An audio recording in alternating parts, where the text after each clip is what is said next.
বাস্তবায়ন করতে চাই, শহীদ ফয়সল সত্য, ফারুক হোসেন, ওয়াসিম আকরামের স্বপ্ন বৈষম্যহীন সমাজ যদি কায়েম করতে চাই, তাহলে অবশ্যই আমাদেরকে হাকে বিজয়ী করতে হবে। তাহলে আমরা জুলাই সনদকে আইনি মর্যাদা দিতে পারবো এবং সেই সনদকে সংবিধানে অন্তর্ভুক্ত করে নতুন ভাবে জবাবদিহিতামূলক, স্বচ্ছতামূলক, মেরিটোক্রেসি, মেধার চর্চার মাধ্যমে নতুন বাংলাদেশ গঠন করতে পারবো ইনশাআল্লাহ। সেজন্য সকলে আমরা তো লিফলেট করেছি, সেটা ঘরে ঘরে পৌঁছাবেন, শ্রমিক মালিক নির্বিশেষে সকলের কাছে পৌঁছাবেন, ক্রেতা বিক্রেতা সকলের কাছে পৌঁছাবেন, নারী পুরুষ সকলের কাছে পৌঁছাবেন, হিন্দু বৌদ্ধ খ্রিস্টান সহ সকলের কাছে পৌঁছাবেন। কারণ আমরা সকলেই যে পরিচয় থাকুক না কেন, আমরা সকলেই গর্বিত বাংলাদেশের নাগরিক। আমরা সেই নাগরিক অধিকার প্রতিষ্ঠা করতে চাই। আমরা সেই নাগরিক অধিকার প্রতিষ্ঠা করে আমাদের মানবিক অধিকারের একটি সমাজ কায়েম করতে চাই, যেখানে বৈষম্য থাকবে না, সকলে নাগরিক হিসাবে সমান অধিকারের নিশ্চয়তা পাবে। আর সেই নিশ্চয়তা পাবে যদি আমরা জুলাই সনদকে আইনি মর্যাদা দিতে পারি। এই আইনি মর্যাদা দেওয়ার জন্যই 12 তারিখে আমাদেরকে হ্যাঁ ভোট দিতে হবে। আরেকটা ভোট দেবেন আপনি চট্টগ্রাম 10-এর ভোটার হিসাবে। প্রথম ভোটটা দিবেন বাংলাদেশের নাগরিক হিসাবে, বাংলাদেশের 13 কোটি মানুষের প্রতিনিধি হিসাবে। এরপরে 2 নম্বর ভোটটা দেবে চট্টগ্রাম 10-এর ভোটার হিসাবে। চট্টগ্রাম 10-এর ভোটার হিসাবে যে ভোট দেবেন, সেটার অফিসিয়াল প্রচারণা আমরা শুরু করব। 21 তারিখ আমরা প্রতীক পাবো, সেই দিন থেকে 22 তারিখ থেকে ইনশাআল্লাহ সেই প্রচারণা হবে। এখন আমরা বাংলাদেশের নাগরিক হিসাবে 13 কোটি ভোটারের প্রতিনিধি হিসাবে যে ভোটটা দেব, সেই হ্যাঁ ভোটের জন্য এসেছি। সকলে কি আপনারা হ্যাঁ ভোট দেওয়ার পক্ষে আছেন? এই পক্ষে গণজাগরণ সৃষ্টি করতে হবে।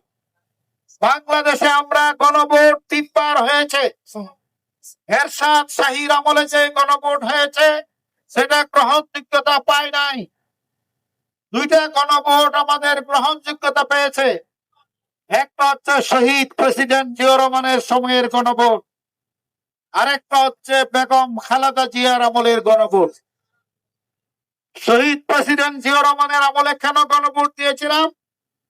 কারণ এর আগে আমরা বাকশালী শাসন দ্বারা নিষ্পৃষ্ট হয়েছিলাম। 15ই আগস্টের পরে খন্দকার মোশতাক যখন দেশ পরিচালনা করলো, তখন খালেদ মোশাররফকে দিয়ে প্রতি বিপ্লব করে আবার সেই বিপ্লবকে হাইজ্যাকের চেষ্টা করলো। আমরা 7ই নভেম্বর 1975 সালে সেনাবাহিনী এবং জনগণ একতাবদ্ধভাবে গণবিস্ফোরণ ঘটিয়েছিলাম। সিপাহী জনতার বিপ্লবের মাধ্যমে শহীদ প্রেসিডেন্ট জিয়াউর রহমানের উপর আমরা দেশের দায়িত্ব তুলে দিয়েছিলাম। সেই বাকশালী শাসন থেকে বহুদলীয় গণতন্ত্র উত্তরণের জন্যই সেই গণভোট দরকার হয়েছিল। সেজন্যই জিয়াউর রহমানের গণভোট হ্যাঁ ভোট বিজয়ী হয়েছিল এবং এটা ইতিহাসে স্বীকৃতি অর্জন করেছিল। তাহলে সেই জিয়াউর রহমানের প্রতিষ্ঠিত বিএনপির হয়ে আপনি যদি বলেন কিসের গণভোট, গণভোটে আমাদের কোনো দায়িত্ব নাই, আর তলে তলে বলবেন গণভোটে হ্যাঁ ভোট দিতে হবে না, না ভোট দিবেন, তাহলে আপনি বিএনপির পরিচয় দেওয়ার অধিকার রাখেন। শহীদ প্রেসিডেন্ট জিয়াউর রহমানের আদর্শ বলে কোন বিএনপি হতে পারে না। এরপরে বেগম খালেদা জিয়ার আমলে কেন গণভোট হলো? কারণ মাঝখানে নির্বাচিত প্রেসিডেন্টকে হটিয়ে এরশাদ শাহী ক্ষমতা দখল করলেন এবং স্বৈরাচারী শাসন কায়েম করলেন। সেই বাকশালী শাসন, সেই প্রেসিডেন্ট পদ্ধতির স্বৈরাচারী শাসন, সামরিক শাসন থেকে মুক্ত হওয়ার জন্যই আমরা 1991 সালে আরেকটি গণভোট অর্জন করেছিলাম। 1991 সালে বিএনপি এককভাবে সরকার গঠন করতে পারে নাই। তাদের ইতিহাস স্মরণ করা উচিত। জামাত ইসলামীর 18 সিট না হইলে 140 সিট দিয়ে তারা সরকার গঠন করতে পারত না। আমরা সেজন্য জামাত ইসলামীর পক্ষ থেকে দেশের স্বার্থে, জনগণের স্বার্থে সমর্থন দিয়ে, নিঃশর্ত সমর্থন দিয়ে বেগম খালেদা জিয়াকে সরকার গঠনে যেমন সাহায্য করেছিলাম, ঠিক তদ্রুপ স্বৈরাচারী শাসন থেকে মুক্ত হওয়ার জন্য, প্রেসিডেন্ট পদ্ধতির একজনের শাসন থেকে মুক্ত হওয়ার জন্য, বাকশালী শাসন আর না আসার জন্য আমরা খালেদা জিয়ার আমলে গণভোটের মাধ্যমে সংসদীয় পদ্ধতির সরকার কায়েম করেছিলাম। এই সংসদীয় সরকার পদ্ধতির উত্তরণের যে গণভোট, সেটাও জনগণ গ্রহণ করেছিল।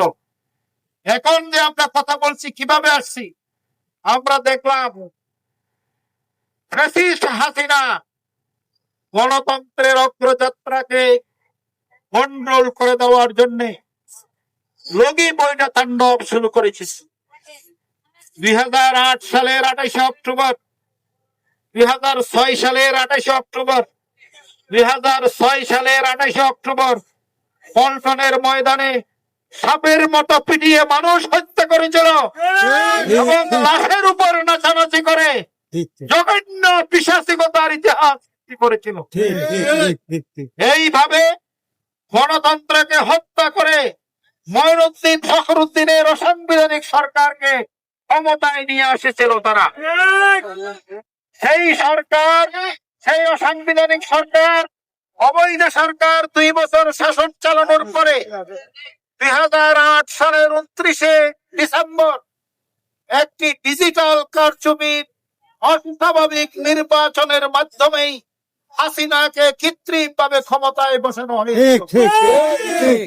এডিএম শামসুল হুদা ওয়াদা করেছিলেন 3 মাসের মধ্যে 2008 সালের নির্বাচনী গেজেট প্রকাশ করবেন, কেন্দ্র ভিত্তিক ভোট প্রাপ্তির রেকর্ড সহ গেজেট প্রকাশ করবেন। তিনি সেই গেজেট প্রকাশ করার সাহস করে, তিনি সেই গেজেট প্রকাশ না করে দুনিয়া থেকেই চলে গিয়েছেন। বিদায় তো নিয়েছেন, দুনিয়া থেকে চলে গিয়েছেন। কেন তিনি গেজেট প্রকাশ করার সাহস করলেন না? কারণ সেই ভোট ছিল অস্বাভাবিক ভোট। সেখানে কোন কোন কেন্দ্রে 107% ভোট কাস্ট হয়েছে, কোন কোন কেন্দ্রে 105% ভোট কাস্ট হয়েছে, কোন কোন কেন্দ্রে 103% ভোট কাস্ট হয়েছে এবং 90 ভাগের বেশি ভোট কাস্ট হয়েছে। এরকম অসংখ্য কেন্দ্র, যেটা অস্বাভাবিকতা প্রমাণ করে, জনগণের ভোটের প্রতিফলন প্রমাণ করে না। সেজন্য এটিএম শামসুল হুদা ওয়াদা দেওয়া সত্ত্বেও সেই 2008 সালের নির্বাচনের ভোট কেন্দ্র ভিত্তিক গেজেট প্রকাশ করার সাহস করেনি। এইভাবে ডিজিটাল কারচুপির মাধ্যমে অস্বাভাবিক পরিসংখ্যানের একটি নির্বাচন করে 2009 সালের জানুয়ারিতে শেখ হাসিনাকে আমাদের প্রতিবেশী ইন্ডিয়ার সমাদর্শ হিসেবে এই আসনে বসানো হয়েছিল।